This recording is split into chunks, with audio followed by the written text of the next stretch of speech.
తెనుగోళ్ళు ఇచ్చిన శిల్పక పండ్లు తేనె మామిడి పండ్లు తీయంగా తిందామె తీరొక్క పండ్లు తిరగ నేరేడు పండ్లు కాబోళ్ళు ఇచ్చిన మక్క కంకులు అవి పాల కంకులు కాల్చుకొని తిందాము కందికాయలు పచ్చి పల్లికాయలు గుజారి గుజారి మామిళ్ళ కిందో నల్ల మామిళ్ళ కింద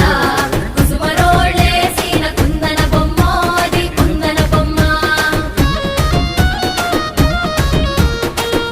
మనబోయినపల్లి